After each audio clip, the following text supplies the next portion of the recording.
മാന്യ പ്രേക്ഷകർക്ക് എൻ്റെ പ്രണാമം. അടുത്ത കാലത്തൊരു ചെറിയ വാർത്ത വന്നു. അത് ഇംഗ്ലീഷ് ന്യൂസ് പേപ്പറിൽ വന്നു, മലയാളത്തിൽ ഞാൻ കണ്ടില്ല.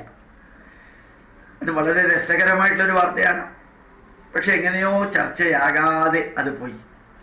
Foreign currency regulation act FCRA അതനുസരിച്ച് പുറത്തു നിന്ന് വരുന്ന സംഭാവനകളാണ്. NRIക്കാർ തരുന്ന സംഭാവനകളല്ല, മറ്റ് രാജ്യത്തിലെ സിറ്റിസൺസ്, ഭാരതീയരായി ജനിച്ച് അമേരിക്കൻ സിറ്റിസണായിട്ട് ജീവിക്കുന്നവരാണെങ്കിലും അമേരിക്കക്കാരാണെങ്കിലും വിദേശികൾ ആരായാലും ശരി, സംഘടനകളായാലും ഭാരതീയർക്ക് സംഘടനകൾക്ക് അയച്ചു കൊടുക്കുന്ന പൈസ, രൂപ, അത് മതപരിവർത്തനത്തിനോ മതസംബന്ധമായ കാര്യങ്ങൾക്കോ അങ്ങനെയുള്ളതിനൊന്നിനും ഉപയോഗിക്കരുതെന്നാണ് റൂള്. FCRA തരുമ്പോഴത്തേക്കും അതിന് വളരെ കണ്ടീഷനുണ്ട്. FCRA തന്നു കഴിഞ്ഞാൽ എല്ലാ വർഷവും ജൂലൈ മാസത്തിൽ FCRAയുടെ അക്കൗണ്ട് ഫോറിൻ മിനിസ്ട്രിക്ക് നിരന്തരം അയച്ചുകൊണ്ടിരിക്കണം. ശ്രീ നരേന്ദ്രമോദി പ്രധാനമന്ത്രി ആയതിനു ശേഷം ആദ്യം ഇവാലുവേറ്റ് ചെയ്യാൻ പറഞ്ഞത് ഫോറിൻ കറൻസി റെഗുലേഷൻ അനുസരിച്ചിട്ടുള്ള അക്കൗണ്ടുകൾ എങ്ങനെ ഉപയോഗിക്കുന്നു, അതിലെ പൈസ എങ്ങനെ വിനിയോഗിക്കുന്നു എന്നാണ്. അത് മുഴുവനും വെരിഫൈ ചെയ്ത് നിരന്തരം വെരിഫിക്കേഷൻ നടന്നുകൊണ്ടിരിക്കുകയാണ്. ആ വെരിഫിക്കേഷന്റെ അടിസ്ഥാനത്തിൽ പള്ളി ഉണ്ടാക്കാനും അമ്പലം ഉണ്ടാക്കാനും മതപരിവർത്തനത്തിനും മതം മാറ്റത്തിനും മതം പഠിപ്പിക്കാനും ഒക്കെ ഫോറിൻ കറൻസി റെഗുലേഷൻ ആക്ട് അനുസരിച്ചിട്ട് ലഭിക്കുന്ന ഫണ്ട് ഉപയോഗിച്ചാൽ അത് ക്യാൻസലാവും. അത് ക്യാൻസലാക്കുന്നത് മിനിറ്റ് കൊണ്ടാണ്. അങ്ങനെ ലക്ഷക്കണക്കിന് അക്കൗണ്ടുകൾ ക്യാൻസൽ ചെയ്തു. ആ ക്യാൻസൽ ചെയ്തപ്പോഴത്തേക്കും ഇപ്പൊ ഈ വാർത്ത വന്നത് ഇങ്ങനെയായിരുന്നു: യഥാർത്ഥത്തിൽ ആത്മീയ കാര്യങ്ങളും സാധുജന പരിപാലനവും വൃദ്ധജന പരിപാലനവുമാണ് ഈ FCRA ക്യാൻസൽ ചെയ്തതോടുകൂടി അഭിമുഖീകരിക്കുന്ന പ്രശ്നങ്ങളെ ഏറ്റവും സീരിയസ് ആയിട്ട് അഫക്റ്റ് ചെയ്യുന്നത്. ഈ അനാഥരും വിദ്യാലയങ്ങൾ നടത്തുന്നതിലും വൃദ്ധസദനങ്ങൾ നടത്തുന്നതിലും ഒക്കെയാണ്.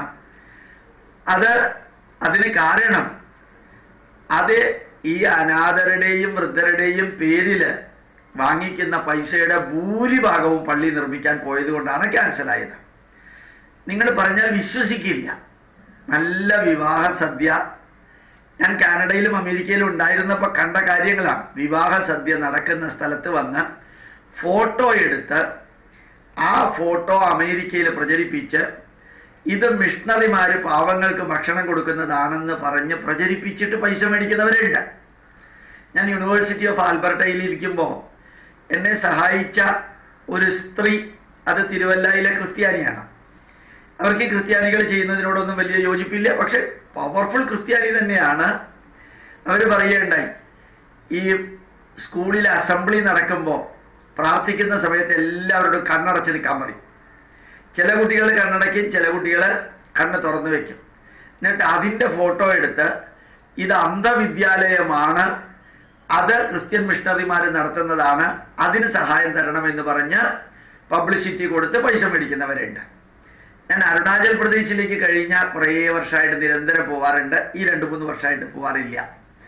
അവിടെ ചെല്ലുമ്പോൾ അത്ഭുതകരമായിട്ട് കാണുന്നത്, അവിടെ റോഡ്, ആ റോഡിൻ്റെ സൈഡിൽ ഒരു വലിയ ബാനർ വെക്കും, അല്ലെങ്കിൽ ഒരു പോസ്റ്റർ വെക്കും. ആ ബാനറോ പോസ്റ്ററോ അവിടെ വെച്ചിട്ട് ഇത് ഇന്ന പള്ളിയുടെ നേതൃത്വത്തിൽ പണിത റോഡ്, ഈ റോഡ് പണിതത് ഇന്ന പള്ളിയുടെ നേതൃത്വത്തിലാണ്, ഇന്ന ചർച്ചിന്റെ നേതൃത്വത്തിലാണെന്ന് എഴുതി വെക്കും. ആ റോഡ് വീഡിയോയിലെടുക്കും, ഈ ബോർഡും ഈ ബാനറും എടുക്കും. അത് കഴിഞ്ഞ് ഉടനെ തന്നെ ബാനറും ബോർഡും മാറ്റും. അത് യഥാർത്ഥത്തിൽ ഗവൺമെന്റ് ഉണ്ടാക്കിയ റോഡാണ്. ആ റോഡ് ക്രിസ്ത്യൻ പള്ളികൾ ഉണ്ടാക്കിയതാണ്. ഇത് വളരെ താഴ്ന്ന പാവപ്പെട്ട ആൾക്കാർ ജീവിക്കുന്ന സ്ഥലത്തേക്ക് ആവശ്യമായിട്ടുള്ള റോഡുകൾ പള്ളിക്കാരുണ്ടാക്കാണ്. ഇതുപോലെ റോഡ് ഉണ്ടാക്കാൻ സംഭാവന വേണമെന്ന് പറഞ്ഞ് വീഡിയോയും അതുപോലെ തന്നെ ഫേസ്ബുക്കിലും മറ്റും റിക്വസ്റ്റ് ചോദിക്കുകയും ആൾക്കാരുടെ അടുത്ത് പൈസ പിരിക്കുകയും ചെയ്യുന്നു. ഏതെല്ലാം വിധത്തിലാണോ ഇങ്ങനെ പൈസ പിരിക്കുന്നത് അത് മിക്കവാറും വരുന്നതൊക്കെ FCRA വഴിക്കാണ്. ഇപ്പൊ ശ്രീ നരേന്ദ്രമോദി ഭാരതീയ പ്രധാനമന്ത്രിയായിട്ട് ചാർജ് എടുത്തതിൻ്റെ അടുത്ത ആഴ്ച തന്നെ ഈ ഫോറിൻ പൈസ വരുന്നതിനെ കുറിച്ച് വെരിഫിക്കേഷൻ നടത്തിയതിൻ്റെ പരിണത ഫലം എന്ന് പറയുന്നത് ഏതാണ്ട് 1.3 കോടി FCRA അക്കൗണ്ട് ഉള്ളതിൽ 1.3 കോടിയാണെന്ന് തോന്നുന്നു കേട്ടോ, എനിക്ക് കൃത്യം അറിഞ്ഞൂടാ, നമ്പർ തെറ്റിയതാണോ, 13 ലക്ഷമാണോ 1.3 കോടിയാണോ, പത്രത്തിൽ കൊടുത്തിരിക്കുന്ന പ്രകാരം 1.3 കോടിയാണ്.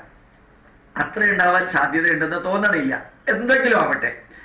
അപ്പൊ 13 ലക്ഷമാണെങ്കിലും 1.3 കോടിയാണെങ്കിലും അതില് ഒത്തിരി ശതമാനം അക്കൗണ്ട് അങ്ങ് ക്യാൻസൽ ആയപ്പോ ഈ പള്ളി ഉണ്ടാക്കാനുള്ള പൈസ ഇപ്പോ ഈ അനാഥരുടെ പേര് പറഞ്ഞ് പരാതിയായി. അല്ലാതെ പള്ളി ഉണ്ടാക്കാനുള്ള പൈസ വരുന്നുണ്ട്. അതെങ്ങനെയാണെന്ന് അറിയോ നിങ്ങൾക്ക്? ഒരു ലോക്കാലിറ്റിയിലുള്ള ആൾക്കാര് ഒരു 10 ലക്ഷം രൂപയുടെ പള്ളി ഉണ്ടാക്കുകയാണെങ്കിൽ അതിൽ 4 ലക്ഷം രൂപ കളക്ട് ചെയ്തിട്ട് ബാങ്കിൽ ഡെപ്പോസിറ്റ് ചെയ്തിട്ട് ബാങ്കിലെ മാനേജറുടെ അടുത്ത് നിന്ന് ഒരു ലെറ്റർ വാങ്ങിക്കാം, ഇന്ന പള്ളി ഉണ്ടാക്കാനായിട്ട് 4 ലക്ഷം രൂപ ഡെപ്പോസിറ്റ് ചെയ്തിട്ടുണ്ടെന്ന് പറഞ്ഞ് അവരുടെ അമേരിക്കയിലും ജർമ്മനിയിലും ഉള്ള ഫ്രണ്ട്സിന് അയച്ചു കൊടുത്തു കഴിഞ്ഞാൽ ബാക്കി 6 ലക്ഷം രൂപ അവർ തരും. അപ്പൊ യഥാർത്ഥത്തിൽ 4 ലക്ഷം ഇവിടെ ഉണ്ടാക്കിയാൽ 6 ലക്ഷം അവർ തരും. അങ്ങനെ 10 ലക്ഷം രൂപയുടെ പള്ളി ഉണ്ടാക്കാനുള്ള പ്രോജക്റ്റുകളാണ് ഇപ്പോൾ മുഴുവനും നടക്കുന്നത്. അതിപ്പോൾ നടക്കുന്നുണ്ട്. അത് FCRA വഴിക്ക് വരുന്നതാണെങ്കിൽ അതിനും ബ്ലോക്ക് ഉണ്ട്. FCRA വെരിഫൈ ചെയ്തപ്പോഴത്തേക്കും വൃദ്ധരുടെയും അനാഥരുടെയും വേദനിക്കുന്നവരുടെയും വയറ്റ് തടിച്ചു എന്നുള്ളതല്ല, ആ പേരിൽ പൈസ ഉണ്ടാക്കി മതം മാറ്റുന്നത്, പള്ളി പണിയുന്നതും കുറച്ച് എഫക്റ്റ് ചെയ്യാൻ സാധിച്ചു എന്നുള്ളതാണ് FCRAയുമായി ബന്ധപ്പെട്ട നിയമമെന്ന് നേരിട്ട് അറിയാവുന്ന സ്ഥിതിക്ക് ഞാൻ നിങ്ങളെ ഒന്ന് ഓർമ്മിപ്പിക്കുന്നു. പ്രണാമം, നമസ്കാരം.